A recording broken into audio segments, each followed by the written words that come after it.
Okay, well, thank you all very much. We'll get started here. I'm Phil Kithil with Ocean-Based Climate Solutions, and this is our stock for carbon funding mechanism for drawdown, CO2 drawdown.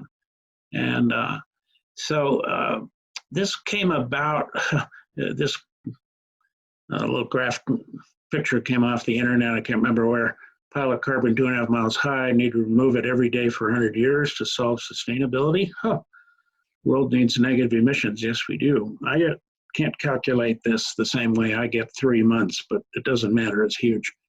So this stock for carbon came about as we were developing our own technology and trying to figure out the market and who would pay and how they would pay. And when we looked at corporations or a carbon tax imposed on a corporation, it just didn't work. It was there were carbon schemes are different across different jurisdictions. So you have different prices, makes the administration very complex. It's going to kill the businesses that they're imposed on. But it's a high enough price, it's going to really make a big difference, reduce jobs, GDP. It's going to be a COVID-19 on steroids. And it may not proportionally reduce emissions. And that's what what we thought. So we came up with stock for carbon, a direct contract between the corporate emitter and the CO2 remover, drawdown, paid in stock, not in cash, no cash outlay, no job losses, business as usual.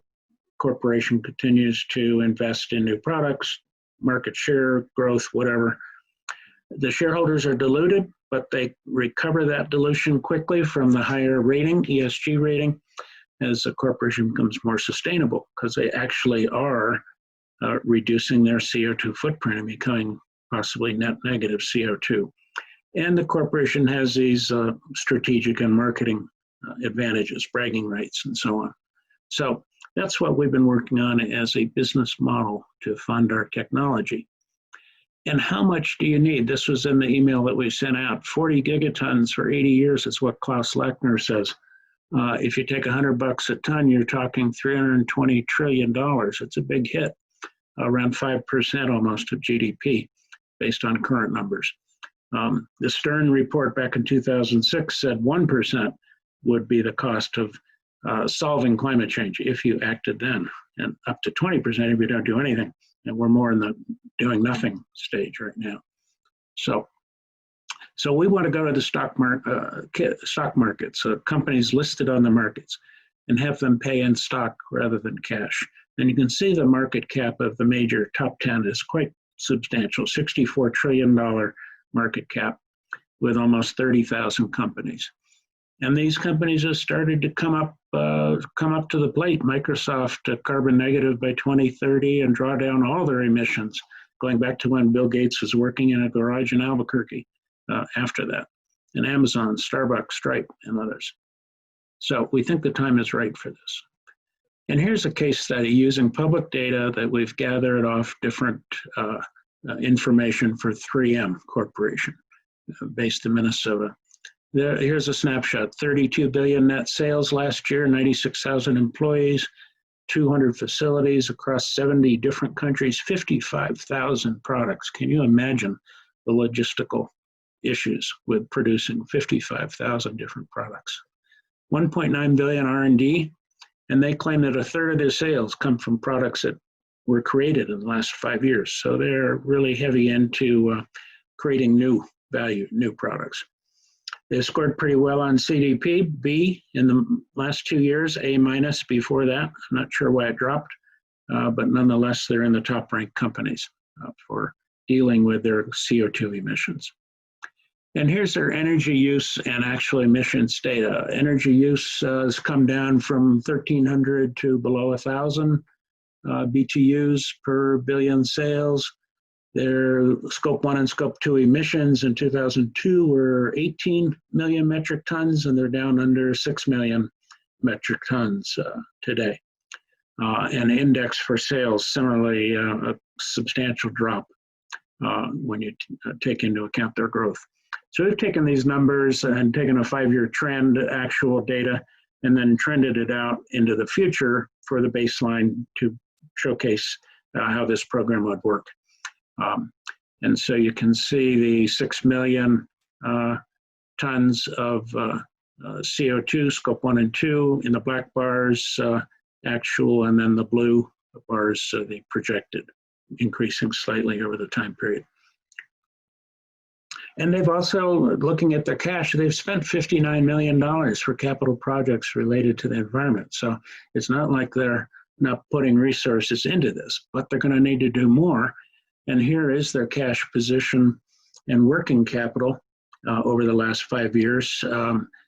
Cash in the $4 billion range right now. And that's the level of cash needed to support a payroll of 96,000 employees and all their accounts payable and so on. So that gives you the baseline on the balance sheet of the corporation. So what would be the impact if they paid this IMF $75 a ton for CO2 drawdown? Now, so IMF in last October, I think it was, said actually a carbon tax by 2030 would have to be $75 a ton to meet the 2 degrees C target of the IPCC. We've taken that $75 in 2030 and knocked it down by 5% a year from then to now, and we've increased it 10% a year after 2030 to reflect what is likely to be the real prices. And so if we take 3M's emissions and multiply by those prices, here's the impact on cash. The gray line is cash and equivalent with freed, not paying anything for CO2, just like today. They don't pay anything, almost nothing. The blue line is if they paid the $75 a ton, and it's cumulative over this time period. And then the red bars is the change. So you can see it's putting almost a $10 billion hole in their bank account relative to what free versus $75 a ton by the end of the time period. And that would have major ramifications for its business going forward in terms of jobs, growth, new products, R&D, all of those things would have to be scaled back if they had to pay the $75 a ton. And that's why we want to go to paying in stock. I should mention stock, of course, is priced roughly 20 times current earnings. So there's a 20 to 1 multiple already built in to the benefit of this program. Okay, so the red line is their cumulative tons emitted, trend line, do nothing if they did not have a price on carbon and continued on their trend. And the white bars are net tons removed with our technology if we started in 2022. And the triangles are the net of the red and the white. So their emissions are still growing over until about 2030, and then they decline rapidly as the drawdown program takes a bigger and bigger impact, and they become net negative. The last triangle on the right is a white triangle, net negative in the final year of this effort. And the stock price would have to increase by the amount shown on the right-hand axis, a little over 8% by the end of this time period for the shareholders to break even. So will the price go up by 8% over this 15 years from now if they became totally net negative CO2? There's some bragging rights, great bragging rights right there. I think that would. Let's take another look. What about their corporate emissions, and how does that compare to their employees' emissions? So they have the 96,000 employees all around the world. The per capita emissions from fossil fuels are different in different countries. The US, we're at 16 tons per person per year. 3 tons is sustainable. We're overweight by 13 tons per person per year. How are we going to fix that one? Well, in this example, the corporation takes it on and they get additional benefits. So the right-hand graph is a comparison of the corporation's cumulative tons emitted in the orange and the employees' cumulative tons emitted. And it's not a small number, over 50 million tons, cumulative tons by the end of the time period. And so let's take the same stock for carbon and apply that to the corporate, to the employees' emissions. And again, the red is employees' dependents, and I've included dependents, on average 2 dependents per employee, just to pick a number. So the red is the emissions of the employees and dependents. The white is drawing down those emissions. And the triangle is the net of the emissions minus the drawdown. And again, they get with this program to just under a net negative by the 2035. And the price has to go up of the shares by about 3.5% for the shareholders to break even. So it's another way to take advantage of the stock for carbon.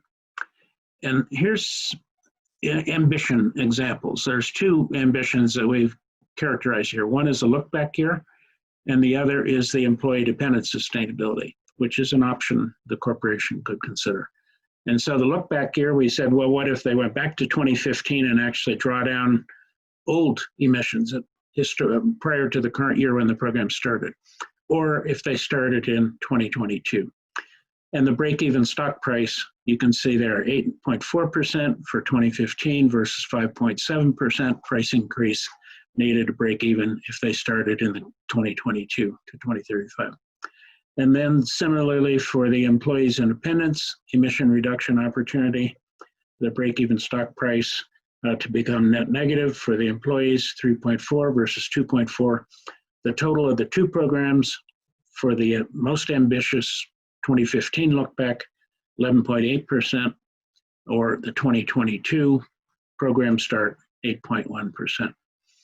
And taking a quick look at the cost comparison, cost per ton, because everybody wants to know that. The IMF price, actually the weighted average price, taking the minus 5% plus 10%, is $76 per ton over this time period, beginning in the 2022 ambition level. And our price is around just under $71 a ton, based on my best estimates. So that's how the price of the costs compare.